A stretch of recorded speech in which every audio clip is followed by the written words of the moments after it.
So we are just right now swiping the cards. When you swipe a card, you move it to the table and you get the card that is on the table on your side.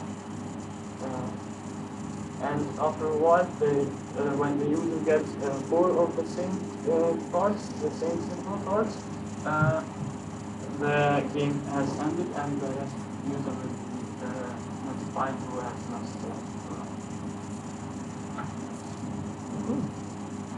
So with the online mode, you have multiplayer, like more than 2 players. Only with Wi-Fi Direct, you're not testing. Actually, also with Wi-Fi Direct, we have multi-player. Okay. Yeah. But we haven't built the user interface for it. We have just the infrastructure for it. We have the peers that communicate with the server. So every time that a peer changes the card on the table, the server notifies all other peers for the change, and so Okay. Quite a bit of functionality in there, right? So you infrastructure, networking, the gameplay itself.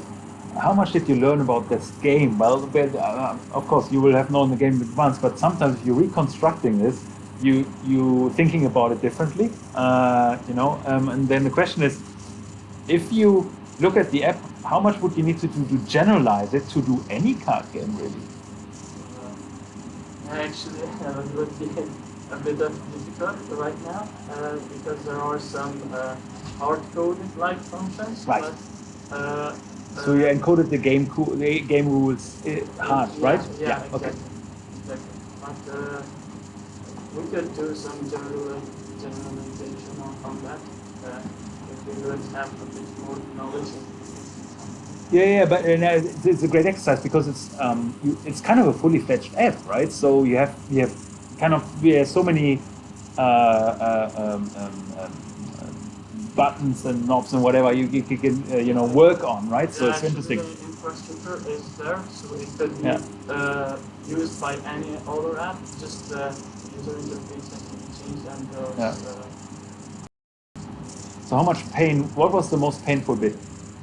Actually, the most pain was working with multi-threading, like all those peers that communicate together and synchronizing them. So that was actually So do you have issues with lack of synchronization timeouts and that, for example, you have 3 phones, right? Yeah. Then it becomes tricky, right? Yeah, so a lot of threads.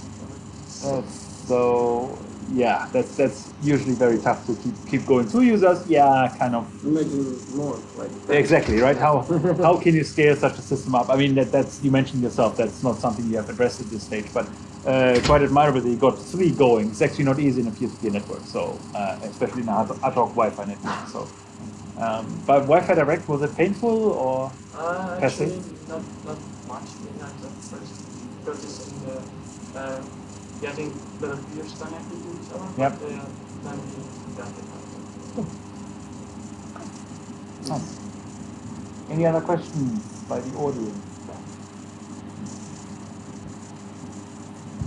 I think it's the only real game. One question. Okay. Yep.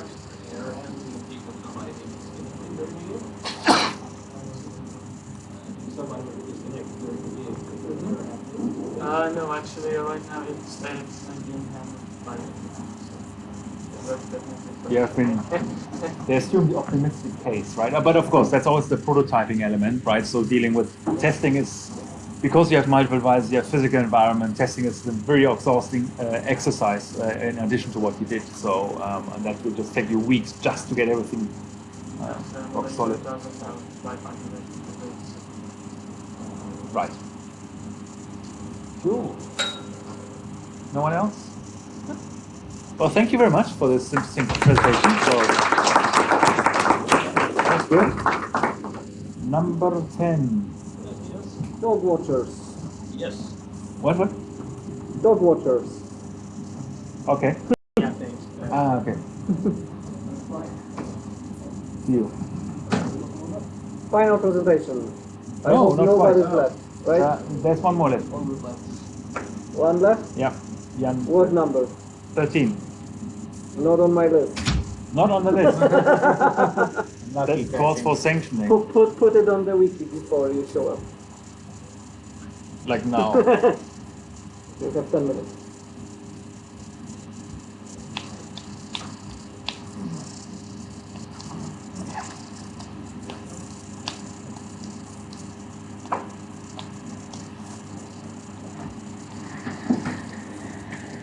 So we have a project called Dog Watchers, and this is the base idea comes from my sister. She's doing like a dog daycare, and she needed an app to manage her life when things get a little bit hectic sometimes. So that's the basic of the app, and then we like created some for features to help her because sometimes it can be a bit hectic. You have like 15 dogs there, and this one can't do that, and this one has this allergy. So like have an app that you can like search up your like dogs you have there, and then yeah, get the information you need to like get the best care of those dogs. So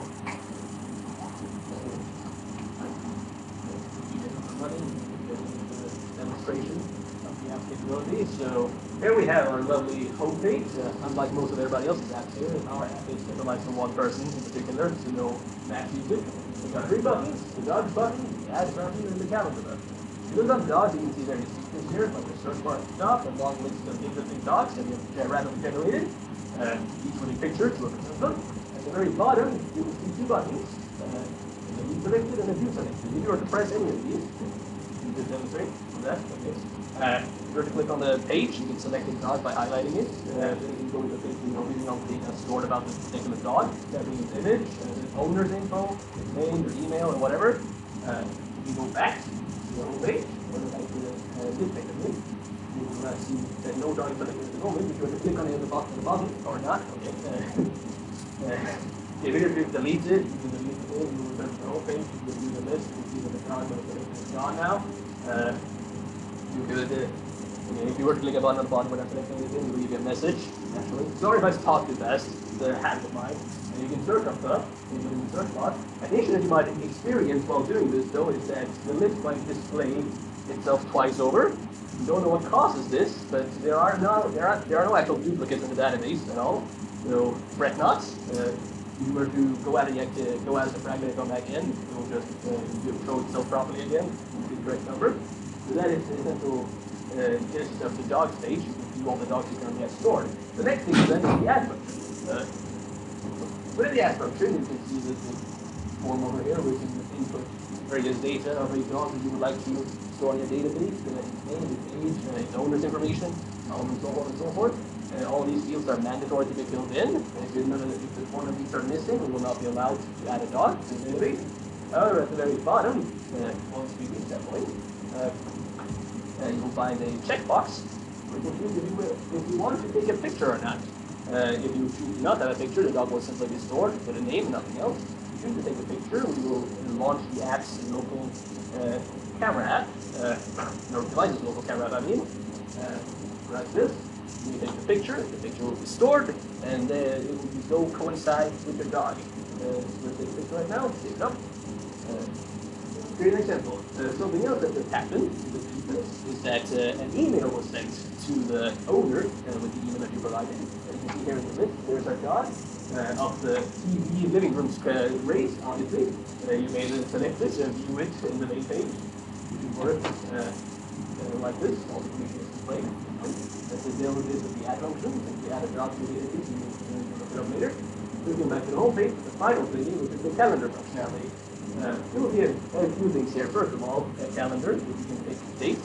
You are prohibited from taking something in the past.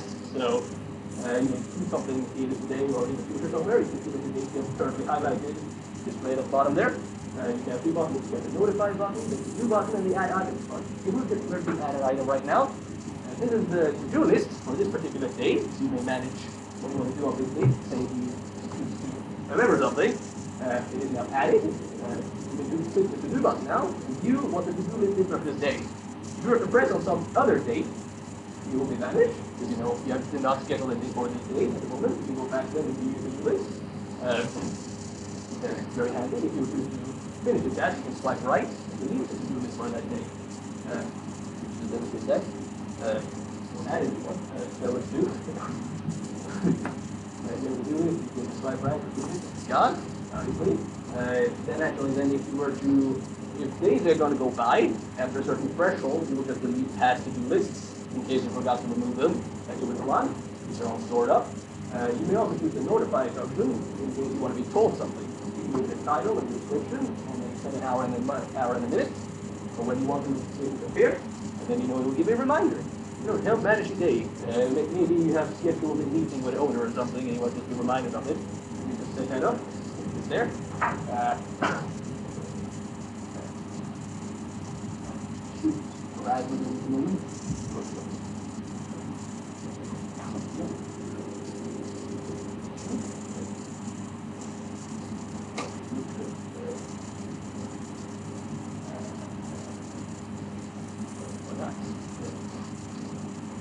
Oh yeah, I know.